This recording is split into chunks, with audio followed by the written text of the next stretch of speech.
Hello, everybody. What's up? My name is Gally. And I am Knight. And welcome back to Great Ace Attorney.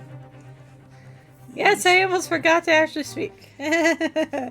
Turn this trial right round, baby, right round, like right a into record. the ground, dude. Okay. Bump. So be it then, ladies and gentlemen of the jury, the court, mouth make the word, hereby calls upon you. Oh, this is going to be a good episode. To state the grounds on which you find the defendant, Magnus McGilded, guilty of this most serious crime. My beard is made of marshmallows. The jurors' contents. Intentions? Wait, what? Yeah. Is he the... What? Sorry, it's one of those, like, it reminds me of, The squirty things? No, the second evolution of Sprigatito, which I can't name except calling him Noir because that's what I named him, and he has I called him Zagorus. and he has the yo-yo. Yeah, he has the flower. Yo-yo thing. Anyway. There was no one else inside the carriage at the time, so it has to have been him. I trust the driver. He has an excellent memory. Seems 4 passengers with fares totaling 20 pence. Pence. Souls. It's 20 pence. Souls. He stuck the chap next to him just like this. Brazen, I must say. Absolutely brazen. Now let's see if I can remember my voices. I have simply typed in Collated. Yeah, no, but my mouth didn't like it. All the statements made thus far and drawn the logical conclusion. You can trust the guild fares, fair fares our motto. We haven't raised prices above 4 pence for years. Wrong voice. I don't remember what it was. Oh, yikes. That scoundrel stabbing that poor man on the floor. It beggars belief. For the cab person, he had more of a deep Oh, he was voice. more of this thing. Yeah. Okay. I sense a chill in the air. It wasn't really deep for me. It's actually more like I have a cold. No, I think I have the cold.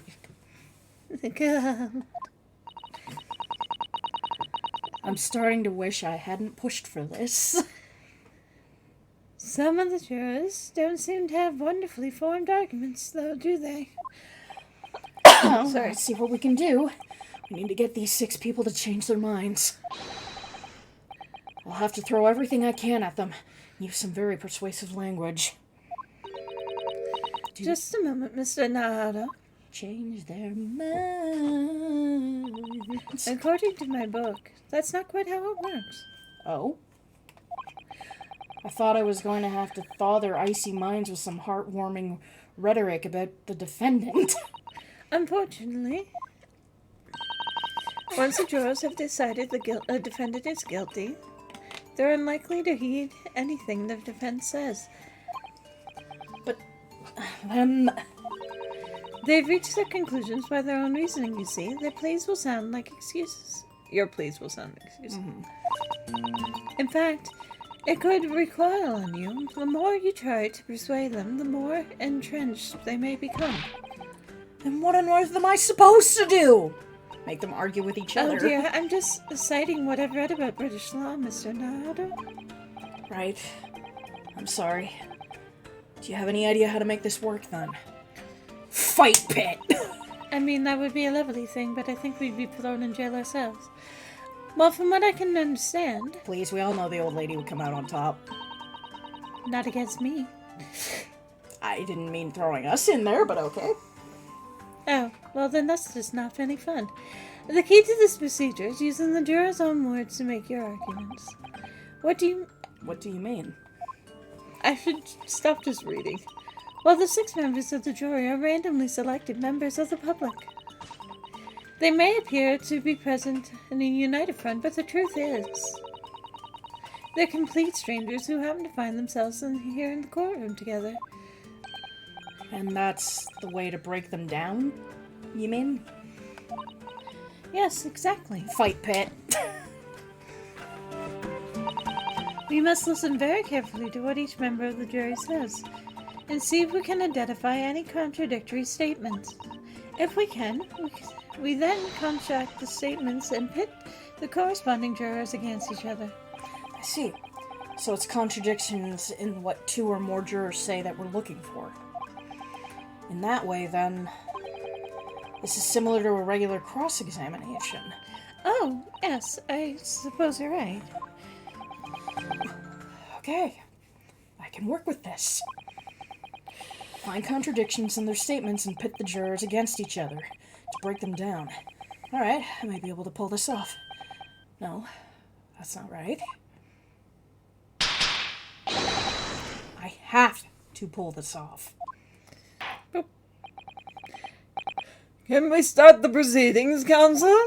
I would ask you to take the stand for this. I'm expecting a clear and concise rebuttal.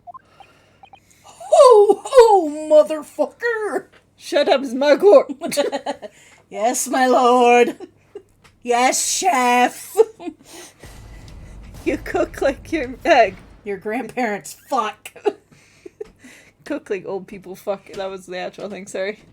The defendant's rebuttal. The defense's rebuttal. Oh, it's close enough. Okay, we already did all this. Yeah, I know. The thing that I've Wait. noticed... There was no one else in the... Okay, wait. Sorry, The go thing ahead. I noticed, not you, was him, sorry. Mm-hmm. I think. No, wait. Sorry, no, that was me influencing you.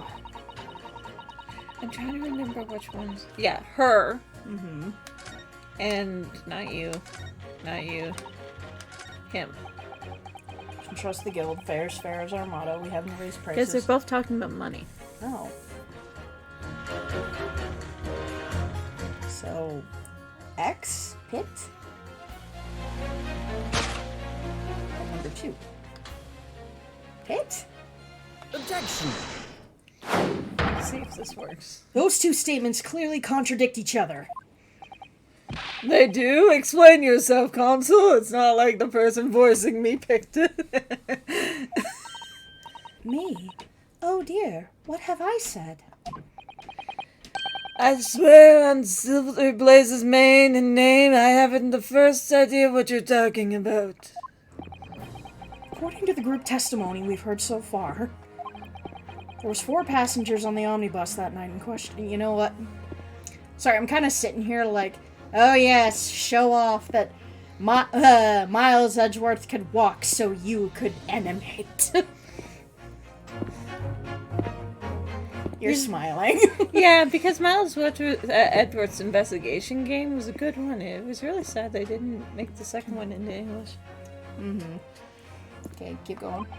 And according to the coachman, Mr. Beppo, he took 20 pence in fares. Quite right. I have those precise details typed neatly here in front of me. And juror number 5 also told us the following.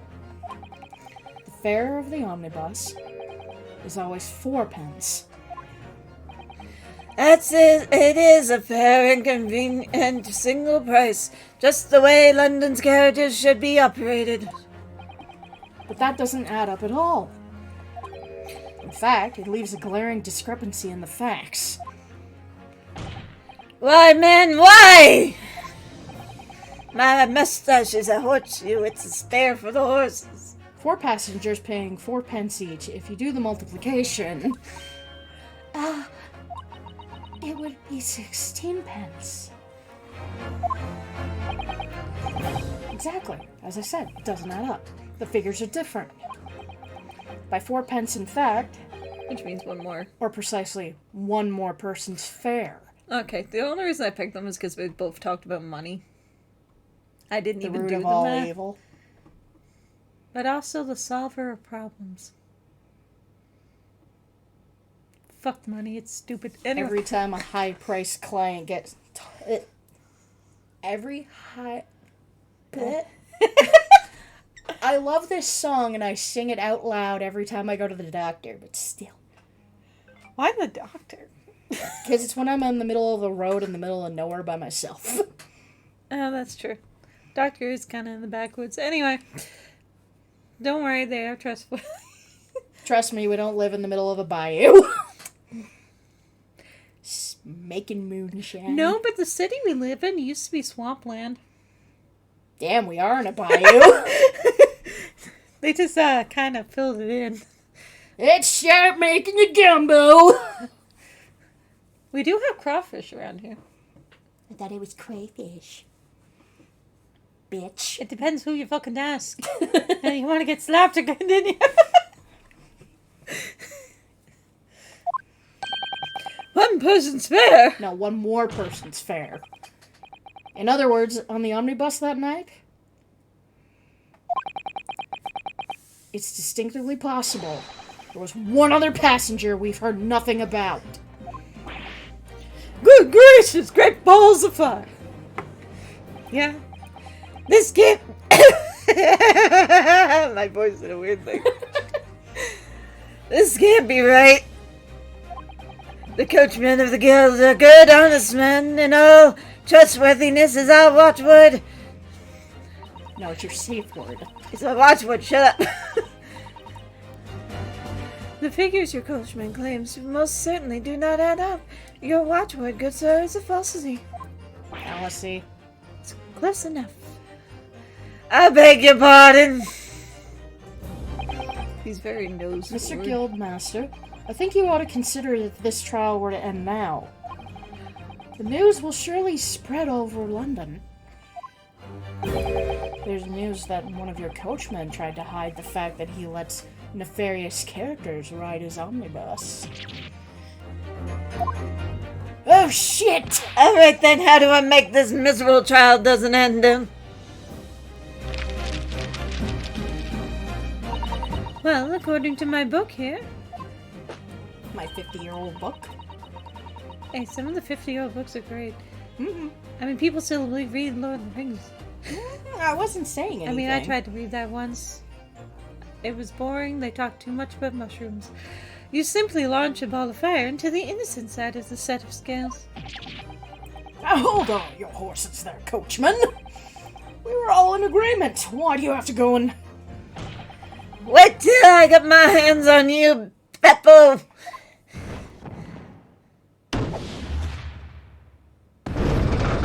Poor Beppo. Oh, this is all very irritating. I get the feeling he just wants to go home. Begging your pardon, sir, I'm going to do the same. Even though I've murdered thousands of people. But no one ever caught her, so it's fine. For the love of Mike? Mike? So you have a boyfriend? Not you too! A penny can be the difference between a smile and a tear, after all. Pennies don't exist anymore. Not in Canada! I certainly can't put my trust in someone who doesn't follow my exacting standards in financial matters. It's been 12 years since we got rid of the penny. Sorry. Oh, really?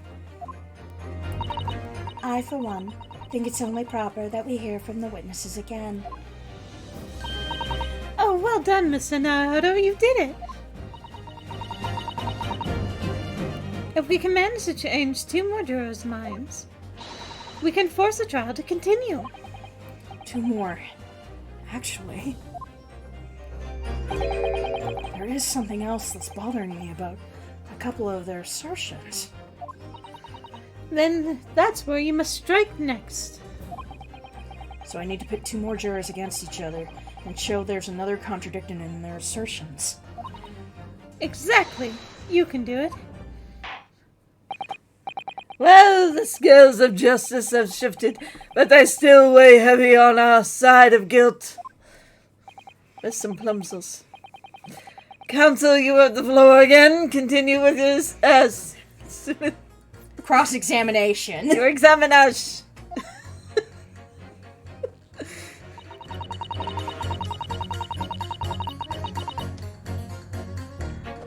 That looks so weird with two Ks right next to each other. Sorry. I'm changing my leaning to innocent. I should like to hear what the slipshod bookkeeper has to say for himself. Sorry, I'm rereading it. I don't think it's this guy, because he did. Oh, never mind that part where he doesn't care about justifying. I've simply typed and collated all the statements made thus far. Okay, well, no. I think she will change.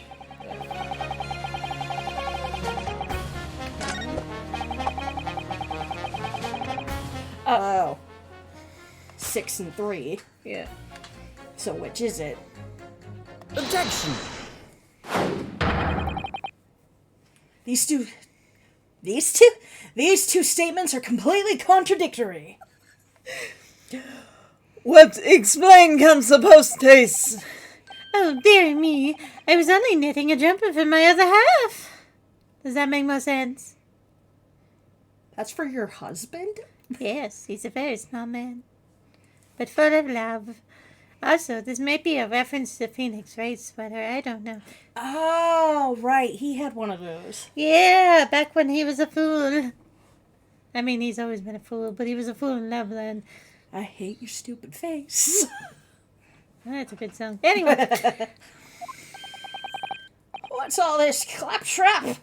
What does contradictory even mean, I ask? Isn't that a Beast Wars? Claptrap? No, wait, No. never. I'm thinking of something else there. That's Borderlands. Yeah, Borderlands. I was thinking of Rat Rat Trap. Trap. And then, like, Claptrap has a name, but I was thinking of Rat Trap. Dinobot's better. Yeah, I know.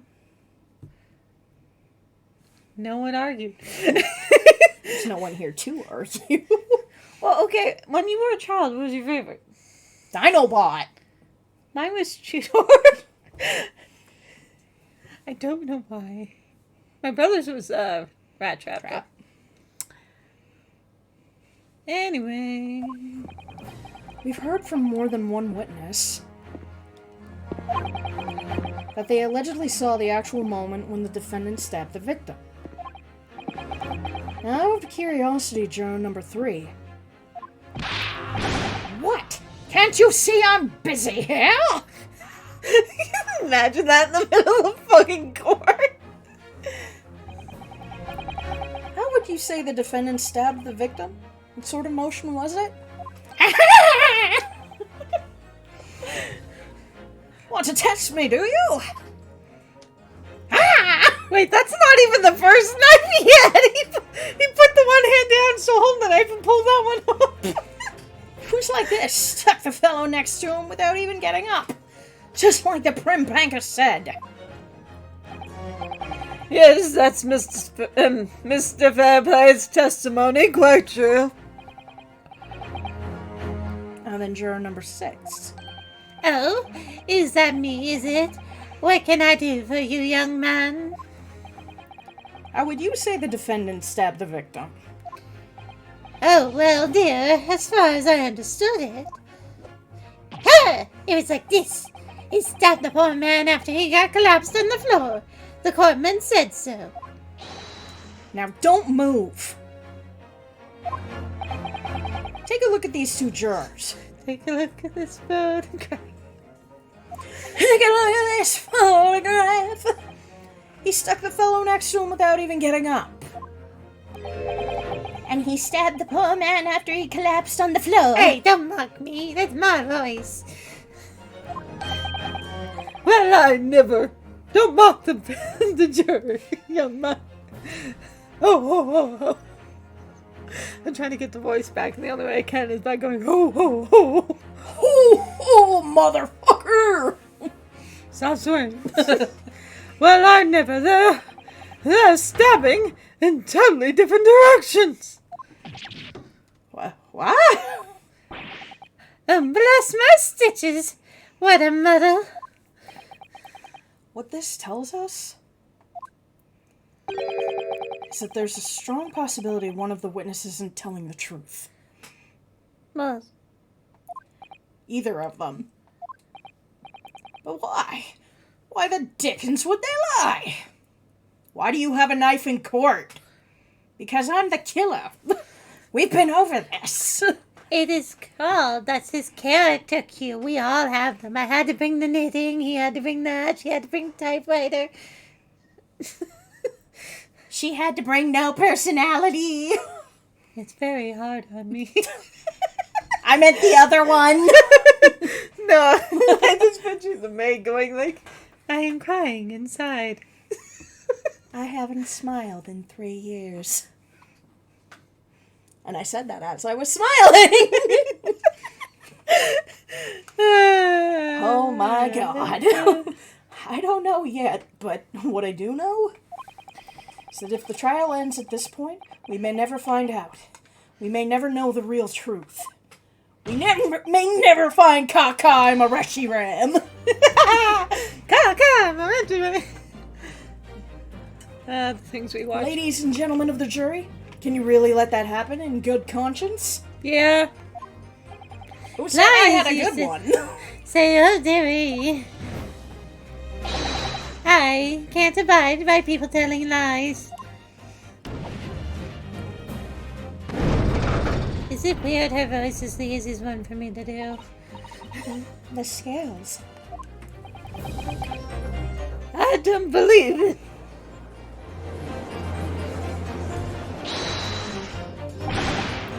Wait! Now hear this, my fellow jurors. I warn you, you cannot listen to this man. Look at him. His black suit. He's clearly some devious Really? Eastern sorcerer using magic. Oh, Really? Execute the foreman. He's as racist as the prosecutor. If I could use magic, do you really think I'd be putting myself through all this? Answer me this, Doc Jinx. Oh God, ew. Sorry. Gee. I know. Pokemon. Back in the 90s when its face was black. Oh, yeah. Me? What exactly is the problem? What if it is two witnesses have slightly different recollections of the events? What of it? Let's say the Shylock did stab the victim as he sat next to him in the omnibus. And this young dandy saw him do it. And now let's say the victim collapsed on the floor and the Shylock stabbed him again. And this old lady saw him do it. But, well, what's to say it didn't happen like that? Autopsy? Who are you calling dandy, sir? Why should I take this knife to you? Oh, are you calling old? Why, I should take this needle to you. They're ready to kill each other now. Okay. But couldn't the foreman of the jury be right? What could the... Did the two witnesses see two different moments of the same crime? It's out of the question? I don't know. I don't know. Let's decide next time. This has been Gally. It's midnight. See y'all next time. Bye-bye, everybody.